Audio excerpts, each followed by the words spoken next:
Wow. Live without you? Yeah. Live without you? There it does. Okay, we're jumping right into it.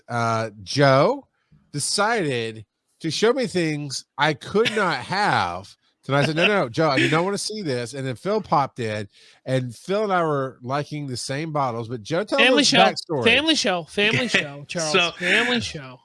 A friend of mine, I was at a swim party, and I don't know how the topic came up, but her grandfather passed away and left her a whole lot of expensive bottles of alcohol. She doesn't drink alcohol though, and so she's trying to figure out how to legally sell or donate or whatever the alcohol, because it's expensive. So she doesn't want to just give it away. She wants to either sell it or get a tax write-off or something. And so she's called and tried to talk, like, do I need a liquor license? Do I need, what do I need to sell this alcohol? The question is, how do you sell roughly $30,000 worth of alcohol legally and safely? And I thought, Phil, you've grown up an alcoholic. You might have some information. Yeah, no, that's why I don't know my my actual parents, because of the years I spent in foster care and SCP. Anyway, really, to be honest with you, I want to change, but also talk about the topic as well. Like, let's say you have a parent or a grandparent or anything like that that has passed away, and they have things that are worth money, but you don't know how to properly either sell or pass on or anything like this. So, my mother right now, she's in her early 70s, but she has a bunch of original Beatles records that are still in cellophane wrapping, right?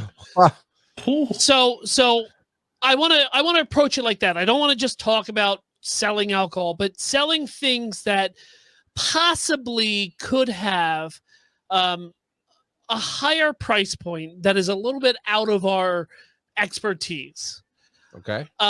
So my whole thing with the situation that Joe's going on is like, this is a very old and almost a complete, right? A lot of these bottles or something is, as nerds would say, complete and packaged. They're not open, right?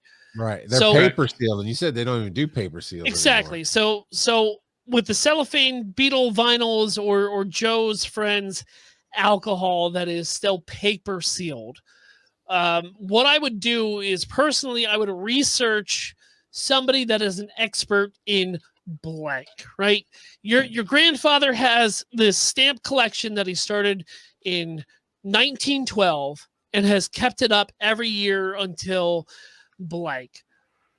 If your car is broke, you go to a mechanic, right? If you have something in front of you that is not your specialty, don't act like it is, man. Reach out and get some help from somebody who knows exactly what they're talking about, because that's going to allow you to pivot or make a decision on what you want to do, because they'll be able to look at what you have and give you a ballpark or a grading.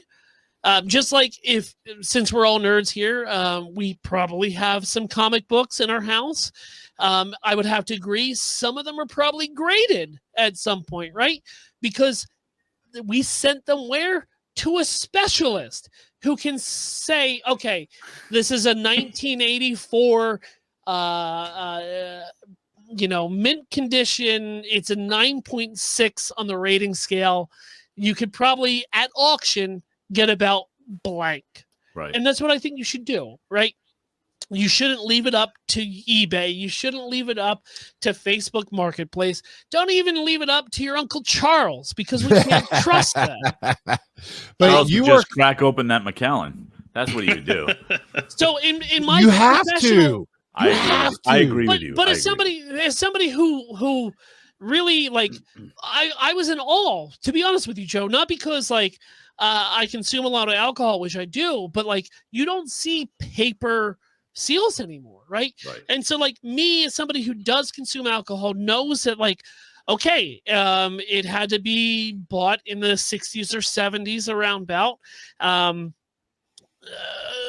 It's out of my expertise, but I would expect it would go to blank.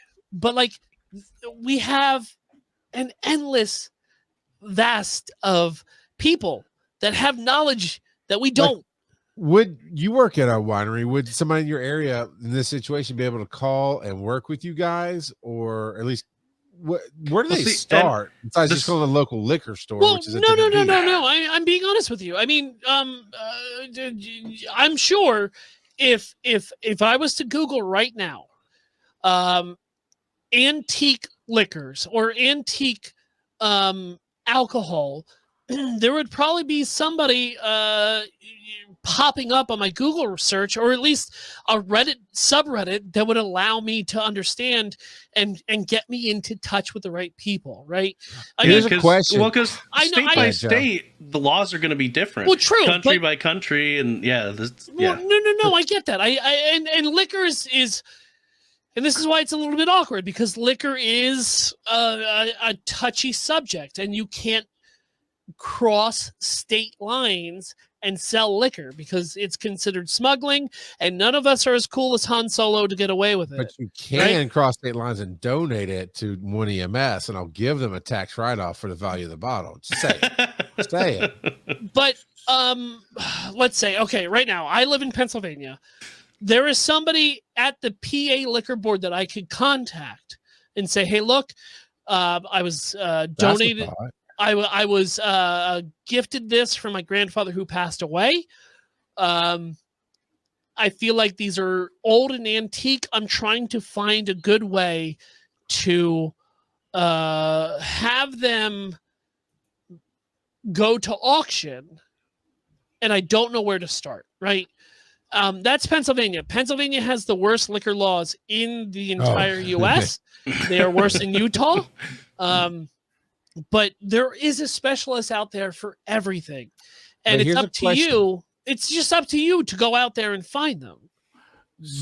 Go ahead, Charles. On that note, this applies to the Beatles records as well. On that note, what are some things to look for in a specialist that says, oh, I can trust them, and not just, I'd be with like a Beatles album, I would be very doubtful of anybody thinking they're going to try to rip me off. So what are some signs? Kurt, you might know. Yeah, it's certifications, man. Yeah, there is that. Kurt, go, please. Yeah, there is that. But also, honestly, I could be wrong, but that Macallan bottle said 1973. Yeah, it was cast in 1973, bottled in 1991. But bottled in 1991. Okay, all right, because the 1973 was the first release. But that was an 18-year, and yeah, but even so, that first release goes for like $8,000. So what I'm saying is, do a little bit of research, even if you don't know what the hell you're talking about. You're talking about. Sorry about that, Joe.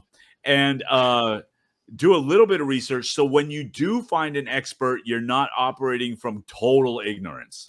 Correct. And also, just to go back to Joe's point of view, with like, liquor doesn't age like wine, right? Wine will age throughout the years. Liquor is aged before it's put into the bottle, right? So it's not going to get deeper and richer. So if you have an 18-year aged single malt, it's going in there as the best it's going to be. And it's only going to scale down once it's opened. But like with wine, you can have it sit for 20, 25 years, and it will only raise the amount and raise the flavor profile and get over all the greenness, and the tannins will drop out and it will become smoother. Liquor won't, because it's just the way that it's produced and made. So I hear I didn't even know that. Kurt, I hear absolutely from the professional drinker, we need to crack that 73 open. Oh, I'm right there with you. I would do it in a heartbeat. Yeah. Only because I didn't pay for it. Yeah, I'd want two bottles. I want one bottle to drink, one bottle to stick on the shelf, and then my grandkids can be like, "Yeah, no, this is a really old bottle of scotch." But Kurt's got a perfect point. It's like, don't get screwed over. Do your own research. Find what average bottles go for, and then find somebody to actually analyze it and then give you a price. And for your friend Joe, like it could just be having like an auction. Taking it to auction because they can legally sell it, whereas you might not be able to. They'll get the permits. They'll do all that. I mean, I have antique shops here that have monthly auctions, right? And they will go through lots and auction off items. Let the auctioneers do all the heavy lifting of getting permits.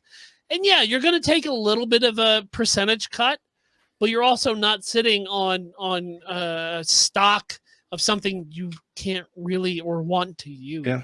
I don't know how much they were joking, but my friend did say that if I figured out a way that they could sell them, that they would give me like 10% of the proceeds. I mean, just one bottle would be fine, exactly. Joe. One bottle would be fine. But Joe, I mean, Joe. You know how to become the most popular person at DragonCon? Have alcohol? Yeah, well, just one. We're just saying one. Just That one would bottle.